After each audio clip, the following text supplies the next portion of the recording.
ओम हर हर महादेव। जय श्री कृष्णा, राधे राधे। आज मैं आप लोगों को सत्यनारायण भगवान की कथा मार्गशीर्ष महीने की पूर्णिमा की व्रत कथा सुनाने जा रही हूँ।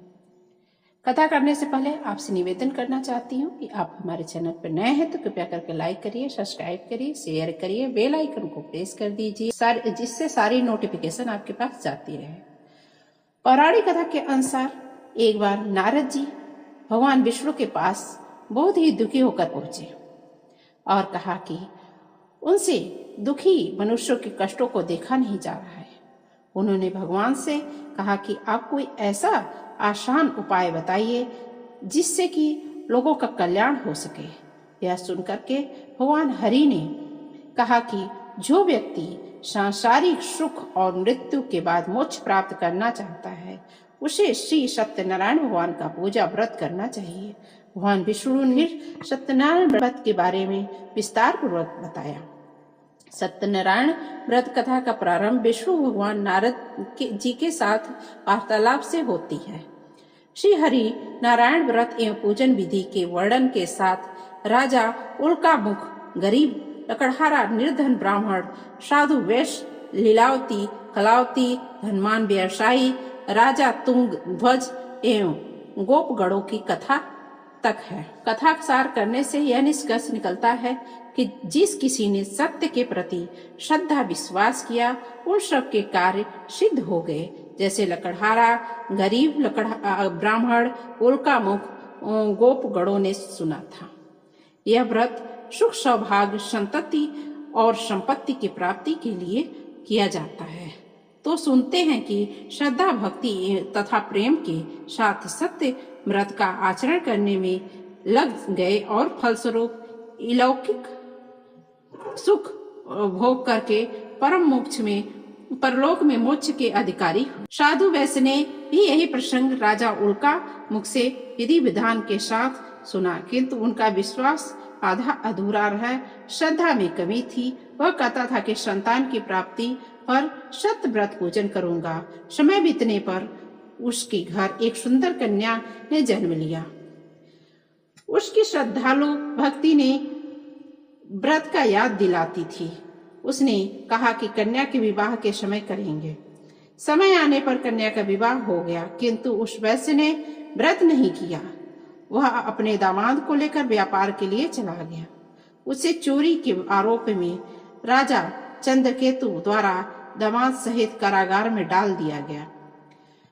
पीछे घर में भी चोरी हो गई। पत्नी लीलावती व पुत्री कलावती भिक्षा मांगने के लिए विवश हो गई। एक दिन कलावती ने भी विप्र के घर श्री सत्यनारायण का पूजन होते देखा और घर आकर के अपनी माता को बताया। तब माँ ने कहा, अगले दिन श्रद्धा पूर्वक विधि विधान भगवान विष्णु से पति दामाद के सिख वापस आने की वरदान मांगा। श्री हरि प्रसन्न हो गए। स्वप्न में राजा को दर्शन दिए कि बंदियों को छोड़ दो। राजा ने उसका धन प्रचुर दिव्य देकर के उन्हें विदा कर दिया। घर आकर के पूर्णिमा और संक्रांति को सत्य व्रत का जीवन पर्यंत आयोजन करता रहा। फलतः संसारे शुभ हो करके उसे मोक्ष की प्राप्ति हुआ। इसी प्रकार राजा तुंगध्वज ने वन में गोपगणों को श्री सत्यनारायण भगवान का पूजन करते देखा, किंतु प्रभुता के मद में चूर होकर के राजा न तो पूजा स्थल पर गया, न प्रणाम ही किया, न गोपगणों द्वारा दिया गया प्रसाद ही ग्रहण किया।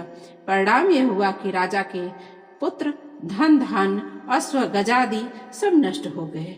राजा को आकस्मिक यह आभास हुआ कि विपत्ति का कारण सत्यदेव भगवान का निरादर है।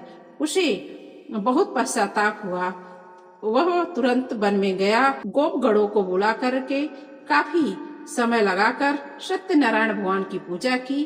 फिर उसने उनके ही प्रसाद ग्रहण किया तथा घर आकर के उसने देखा कि विपत्ति टल गई है और उसकी सारी विपत्ति दूर हो गई है और संपत्ति आ गया है, तो तथा जन सुरक्षित हो गए।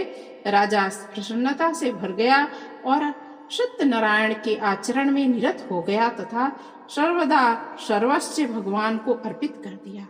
श्री सत्यनारायण व्रत से हमें शिक्षा मिलती है कि सत्य रूप धारण करना चाहिए। सत्य रूप ब्रह्म जीवात्मा रूप में हमारे अंदर विद्यमान है। हम सब सत्य के स्वरूप हैं, पर माया के वश में आकर के नष्ट होने के वाली वस्तुओं को हम संग्रह करने लग जाते हैं। यह सोच करके संसार में मग्न हो जाते हैं। इस अज्ञान को दूर करके सत्य को स्वीकारना चाहिए, प्रभु की भक्ति करना चाहिए, मानव धर्म का पालन करना चाहिए, जिससे कि सत्यनारायण देवता प्रसन्न होंगे। सत्यनारायण देवता जब प्रसन्न होंगे तो आपको धन्य धान की कभी कमी नहीं रहेगी। तो बोलिए सत्यनारायण भगवान की जय।